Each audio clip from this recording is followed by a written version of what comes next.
नमस्ते। मैं राजस्थान शिक्षा महाविद्यालय की प्रवक्ता अंजू जहांगीर। आज कक्षा बीएड सेकेंड ईयर का विषय लिंग विद्यालय एवं समाज की यूनिट संख्या सेकेंड का टॉपिक समाजीकरण पार्ट 2 की विस्तृत चर्चा करूंगी। और उससे पहले कल वाले वीडियो में मैंने समाजीकरण पार्ट फर्स्ट की विस्तृत चर्चा की थी। उसमें मैंने आपको डेफिनेशंस बताई थी, उसकी विशेषताएं बताई थी और साथ में उसकी प्रोसेस या कह सकते हैं हम प्रक्रिया बताई थी। तो बच्चों, आज हम ये जानेंगे कि समाजीकरण की डेफिनेशंस तो मैंने आपको कल ही बताई थी, तो मैं आपको एक बार वापस रिपीट करती हूँ कि समाजीकरण क्या होता है। जिस प्रक्रिया के द्वारा एक जैविकीय प्राणी सामाजिक प्राणी में बदल जाता है तो वह समाजीकरण कहलाता है। तो इसके आगे हम जो बात करते हैं, तो मैंने आपको समाजीकरण की प्रक्रिया के 3 स्तर बताए थे। पहला बताया था बाल्यावस्था, दूसरा बताया था मैंने युवावस्था। मैंने सिर्फ 2 स्तरों की बात की थी। आज मैं तीसरे स्तर की बात करूंगी, लेकिन उससे पहले मैं आपको एक बार उसकी प्रक्रिया को वापस से समझाना चाहूँगी कि बाल्यावस्था में क्या होता है। बाल्यावस्था में बच्चा किससे सीखता है? अपने माता पिता से, अभिभावक से, सिनेमा से, शिक्षक, स्कूल और उसके सभी एज के जो बच्चे होते हैं उन सब से। उसके बाद में मैं बात करती हूँ युवावस्था की। युवावस्था में क्या करता है? दोस्तों से सीखता है, अपने माता पिता से सीखता है, वृद्ध समाज के लोगों से सीखता है, स्कूल से सीखता है, मंदिर से सीखता है, समूह से सीखता है, चलचित्र, रेडियो, अखबार, पत्र पत्रिकाओं आदि के माध्यम से वे क्या करता है? सीखता है। इसके आगे मैं तीसरी बात करना चाहूँगी प्रौढ़ावस्था की। प्रौढ़ावस्था, जैसे कि आपको दिखाई दे रहा है कि रेखा चित्र 3 में प्रौढ़ावस्था लिखा हुआ है। प्रौढ़ावस्था में बच्चा जो होता है, यही कह सकते हैं कि जो धीरे धीरे जो बच्चा जन्म लेता है वो धीरे धीरे जब प्रौढ़ावस्था में पहुंचता है तो वह पत्नी से सीखता है, बच्चों से सीखता है, आवास के स्थान से सीखता है, पड़ोसियों से सीखता है, मंदिर से सीखता है और व्यावसायिक समूह से सीखता है। तो प्रौढ़ावस्था व्यक्ति समाजीकरण के दौरान पत्नी से संबंधों, बच्चों का पालन पोषण एवं उन्हें समाज के नियमों से परिचित करवाता है। इसके साथ ही साथ रहने के लिए उचित पड़ोस में आवास की व्यवस्था, मंदिरों में, चर्च में जाकर धार्मिक संस्कृति को सीखता है और उसका अपने जीवन में पालन करता है। बिल्कुल 3 स्तर मैंने आपको बताए थे, बाल्यावस्था, युवावस्था और तीसरा है प्रौढ़ावस्था। जब एक छोटा बच्चा जब जन्म लेता है तो उसमें समाजीकरण नहीं होता है। वो धीरे धीरे समाज में रह के अपनी समाजीकरण की व्यवस्था को देखता है, उनके नियमों को सीखता है, उनके कानूनों को सीखता है और जैसा हम बच्चे के सामने व्यवहार करते हैं बच्चा वैसा ही समाजीकरण सीख लेता है। तो बाल्यावस्था, युवावस्था, उसके बाद में प्रौढ़ावस्था में जो भी होता है, जो पत्नी से सीखता है, बच्चों से सीखता है, आवास के स्थानों से सीखता है, पड़ोसियों से सीखता है, मंदिर में सीखता है, व्यावसायिक जगहों में जाकर सीखता है और धार्मिक संस्कृति को सीखता है और अपने जीवन में उसका क्या करता है? पालन करता है।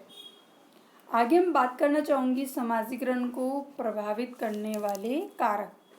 तो समाजीकरण को प्रभावित करने वाले जो कारक है उसमें पहला है शारीरिक तथा मानसिक विकास।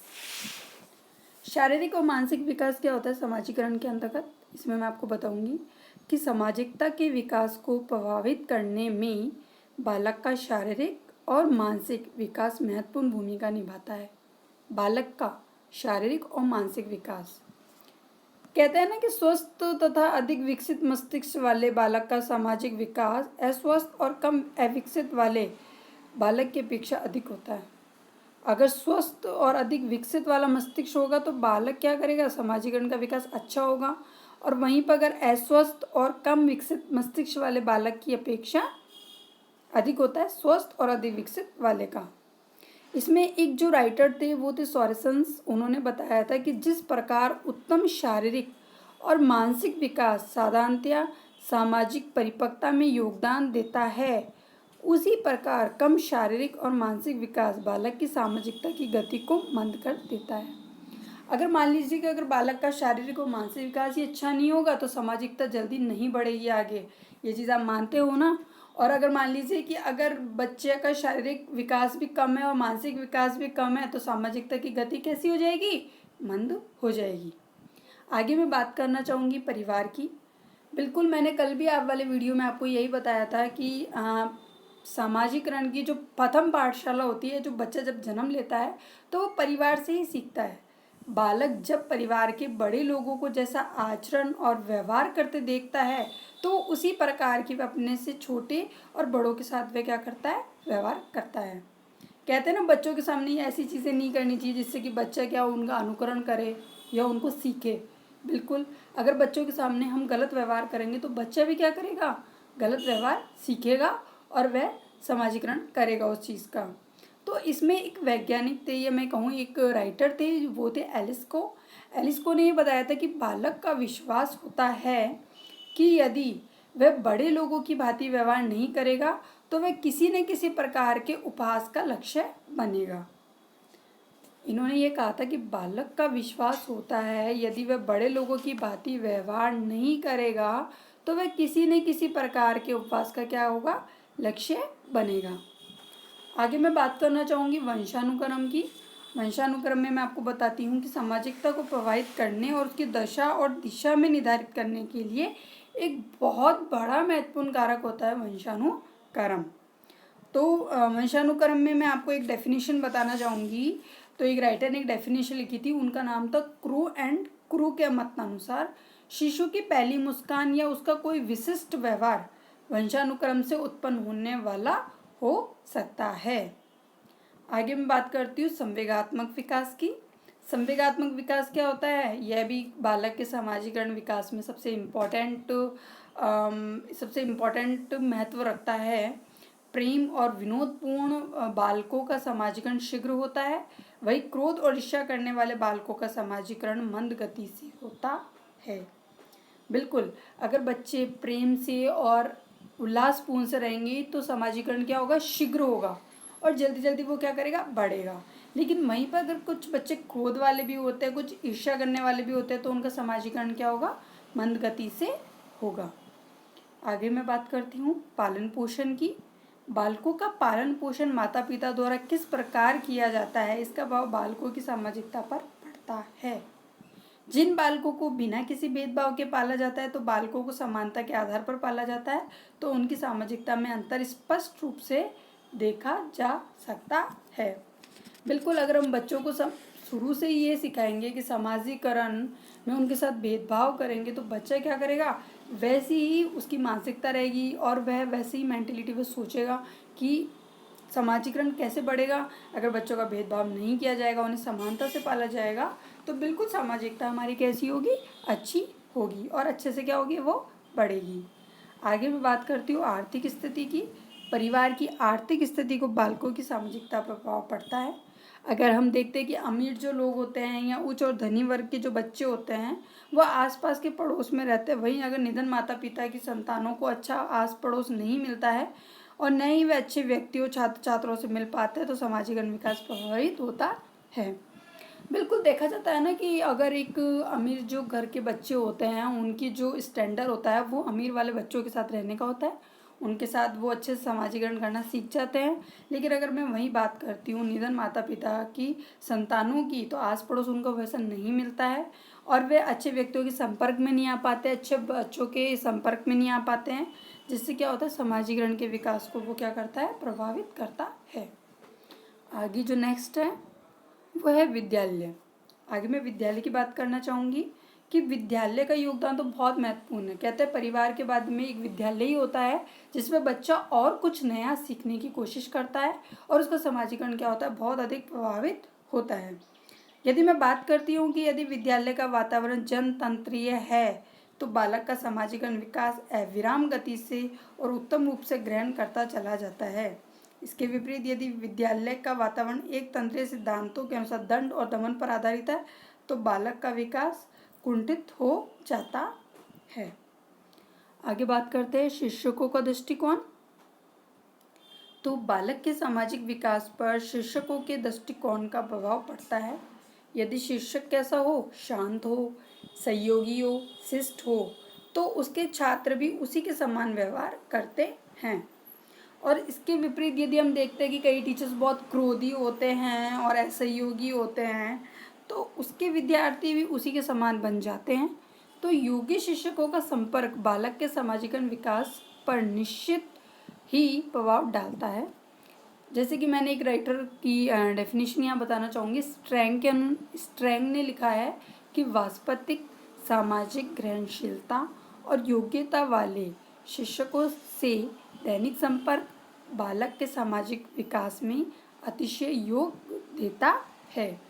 बिल्कुल, जैसा टीचर होगा वैसे ही बच्चे क्या करेंगे, उसकी जो अनुकरण करेंगे, उसको देखेंगे, उससे सीखेंगे, तो सामाजिकरण पर, विकास पर जो असर पड़ेगा वो निश्चित ही प्रभाव डालता है।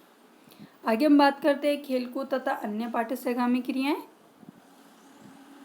तो इसके द्वारा क्या होता है कि बालकों में साथ साथ मिलकर कार्य करने, सामूहिकता की भावना, सहयोग आदि का विकास होता है।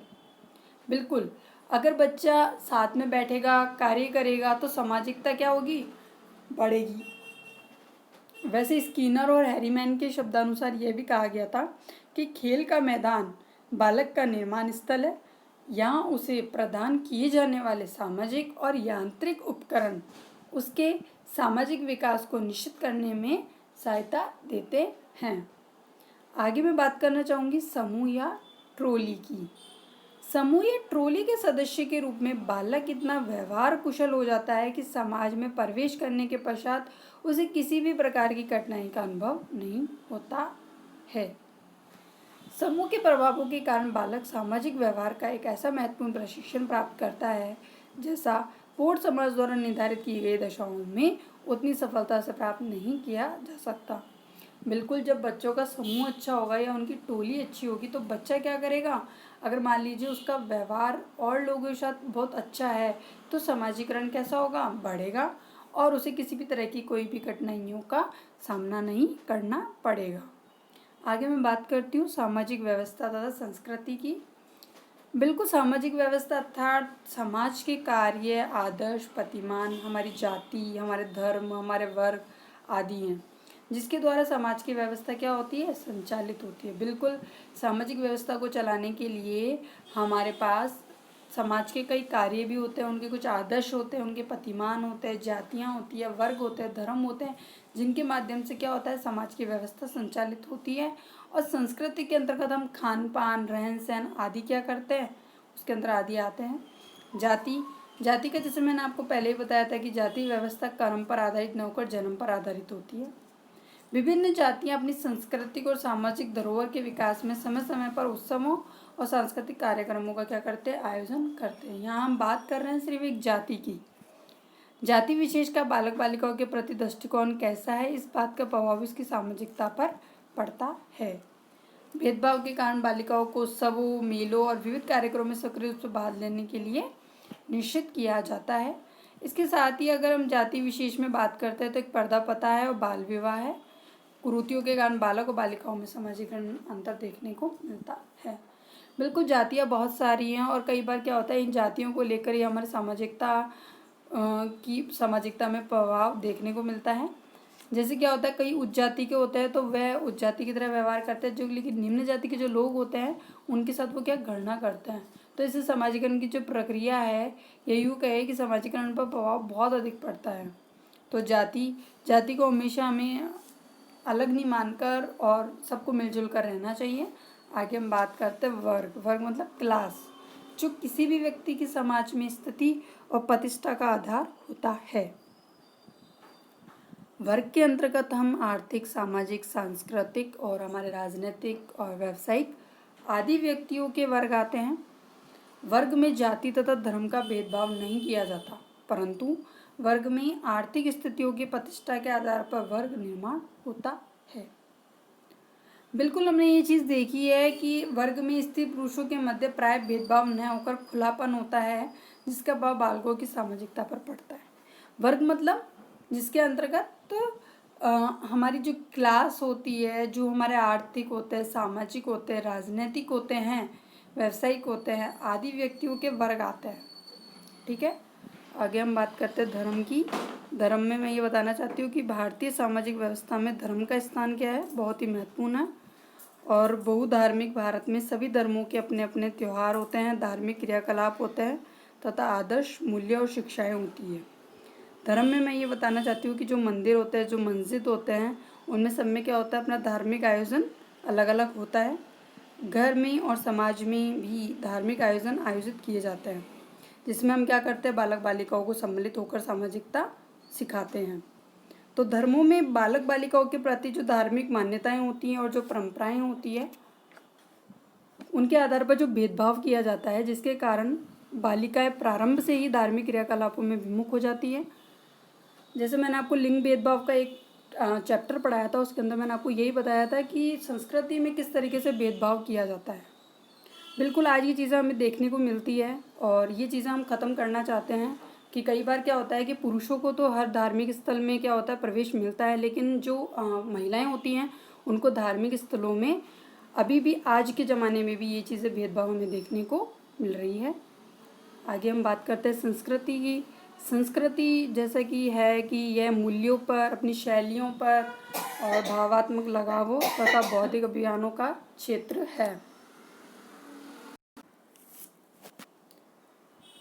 बौद्धिक अभियानों का क्षेत्र है। इस प्रकार संस्कृति सभ्यता का बिल्कुल प्रतिवाद है। वह हमारे रहने और सोचने के ढंगों में, दैनिक क्रियाकलापों में, कला में, साहित्य में और धर्म में, मनोरंजन और सुख उपभोग में भी हमारी प्रकृति की अभिव्यक्ति है। तो जैसे मैंने आपको बताया था कि सामाजिक व्यवस्था तथा संस्कृति में मैंने आपको 3-4 चीज़ें बताई है, जिसमें मैंने आपको बताया था जाति, वर्ग, धर्म और संस्कृति के बारे में। अब हम बात करते हैं जनसंचार के साधन की। तो जनसंचार के साधन कौन कौन से होते हैं, जैसे कि मान लीजिए रेडियो है अपना, टेलीविज़न है, सिनेमा है, पत्र पत्रिकाएं हैं, इंटरनेट है, जिसके माध्यम से समाजीकरण की भूमिका अत्यधिक महत्वपूर्ण हो जाती है। इसके अलावा भी हम लोग देखते हैं कि समाजीकरण कैंप्स है, NSS है, स्काउट एंड गाइडिंग है, NCC है, जिनके क्रियाकलापों के आयोजन द्वारा सामाजिकता का क्या हो रहा है, विकास हो रहा है। आगे हम बात करते हैं लिंग की। लिंग के आधार पर क्या समाजीकरण की प्रक्रिया प्रभावित होती है? इस प्रश्न का उत्तर यदि हम अपने घर, परिवार और समाज में ढूंढते हैं तो निश्चित रूप से हाँ में प्राप्ति होती है। बिल्कुल हमें कहीं और जाने की ज़रूरत नहीं है। हम घर और परिवारों में और समाज में रहकर भी लिंग के बारे में क्या कर सकते हैं, पता कर सकते हैं कि क्या समाजीकरण की प्रक्रिया लिंग को प्रभावित करती है। तो लिंग के आधार पर हम लोग देखते हैं तो सामाजिक, हमारी धार्मिक, हमारी आर्थिक, राजनीतिक और सांस्कृतिक, खान पान, पोषण, रहन सहन और शिक्षा आदि में भी क्या होता है, भेदभाव किया जाता है, जिससे बालिकाओं के समाजीकरण पर प्रभाव पड़ता है। लिंग के बारे में मैंने आप लोगों को पहले ही बताया था कि जब किसी लड़के लड़की में भेदभाव होगा तो बिल्कुल समाजीकरण की प्रक्रिया को वो क्या करेगा, प्रभावित करेगा। क्योंकि एक तरफ तो हम ये कहते हैं कि हमें लड़कियों को पढ़ाना चाहिए, दूसरी तरफ हम उनके साथ भेदभाव करते हैं, तो वो लिंग को प्रभावित करता है। और लिंग को जब प्रभावित करता है तो हमारी समाजीकरण की प्रक्रिया को क्या करेगा, वो प्रभावित करेगा। और समाजीकरण में लिंग की भूमिका हम विद्यालयों में भी देख सकते हैं। विद्यालयों में कार्यरत जो शिक्षक और शिक्षिकाएं होती हैं वो समाज से जाते हैं और लिंगी अवधारणा भेदभावपूर्ण और संकुचित होती है। अतः विद्यालय के वातावरण में खेलकूद, पाठ्य सहगामी क्रियाएं आदि से बालकों की भूमिका को ज़्यादा महत्व नहीं दिया जाता है। उन्हें उनके लिंग के आधार पर कुछ कार्यों से वंचित कर दिया जाता है, जिससे उनका शारीरिक, मानसिक, बौद्धिक आदि का विकास नहीं हो पाता है, जिसका प्रभाव उनके सामाजिकरण पर देखने को हमें क्या करता है, मिलता है। आगे मैं बात करना चाहूँगी समाजीकरण प्रथाओं द्वारा लिंग पहचान। समाजीकरण प्रथाओं द्वारा लिंग पहचान कैसे की जाती है, और उसमें मेरा पहला पॉइंट रहेगा व्यवहार संबंधी समाजीकरण प्रथाएं। समाजीकरण की प्रक्रिया में व्यवहार से संबंधित भेद देखने को मिलते हैं। कहते हैं कि स्त्रियों को सहनशील माना जाता है, अतः उनसे सभी लोग यही उपेक्षा करते हैं कि उनको कोई कुछ भी कहे उन्हें सहन करना चाहिए, जबकि बालकों से इस प्रकार से व्यवहार में अपेक्षा नहीं की जाती है। तो ये व्यवहार का जो मतभेद है वो समाज के साथ घर परिवार वालों द्वारा ही किया जाता है। बिल्कुल मैं भी यही कहना चाहूँगी कि कहते हैं कि स्त्रियों को सहनशील माना जाता है, लेकिन बिल्कुल अगर आज की जनरेशन की हम बात करते हैं तो लड़कियाँ सहनशील बिल्कुल भी नहीं हैं। उन्हें बालकों के समान ही उनके साथ व्यवहार होना चाहिए। अगर लड़का कुछ कहता है तो लड़की को भी कहने का अधिकार है, क्योंकि आज की जनरेशन की बात कर रहे हैं।